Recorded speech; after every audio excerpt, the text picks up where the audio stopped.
उपमुख्यमंत्री एकनाथ शिंदे पृथ्वीराज चव्हाण मुख्यमंत्री असताना काँग्रेसमध्ये प्रवेश करण्यास इच्छुक होते असा गौप्यस्फोट काँग्रेस नेते हुसेन दलवाई यांनी केलाय।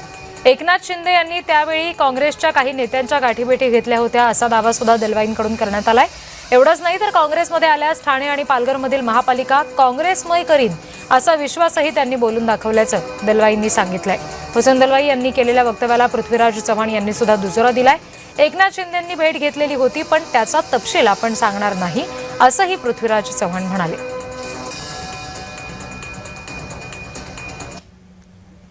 भी कांग्रेस में आना चाहते थे लेकिन हमारे कुछ लोगों ने उनको आने नहीं दिया।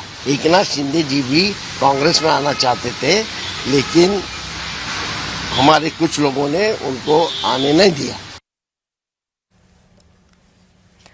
काँग्रेस नेत्यांच्या या दाव्यावर शिवसेनेतून तीव्र प्रतिक्रिया उमटलेली आहे। शिवसेना नेते आशिष जयस्वाल यांनी हुसेन दलवाईंवर टीका केली। आपण राजकीयदृष्ट्या जिवंत आहोत हे दाखवण्याचा दलवाईंचा हा प्रयत्न आहे, राजकीय स्टंटबाजी आहे असा आरोप शिवसेनेनं केला। उद्योगमंत्री आणि शिवसेना नेते उदय सामंत यांनीही हुसेन दलवाईंच्या वक्तव्याची खिल्ली उडवली। हुसेन दलवाई अशा प्रकारची वक्तव्य करून स्वतःला प्रकाश झोतात ठेवण्याचा केविलवाणा प्रयत्न करतायत असा टोला उदय सामंत यांनी लगावला। मध्ये जिवंत आहे हे दाखवण्यासाठी अशा पद्धतीनं खोटा भ्रम पसरवणारा आणि स्टंट करणारा वक्तव्य अनेक लोक समाजामध्ये करत असतात आणि हा त्याच्यातलाच एक प्रकार आहे।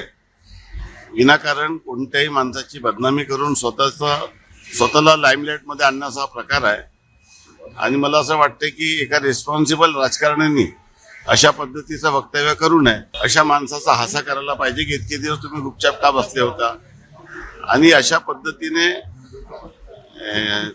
चुकीचं वक्तव्य करणाऱ्याच्या विरोधात कुठली प्रतिक्रिया देणे हा त्यांचा बुद्धीचा बालिशपणा आहे। हुसेन दलवाई म्हणतात की एकनाथ शिंदे 2014ला काँग्रेसमध्ये जाणार होते। हुसेन दलवाई तर फारच विनोदी आहेत, त्यांच्यावर मी काय तर बोलतच नाही। त्यांना पण आता प्रकाश झोतात राहायची बहुतेक कदाचित मूड आलेला असेल।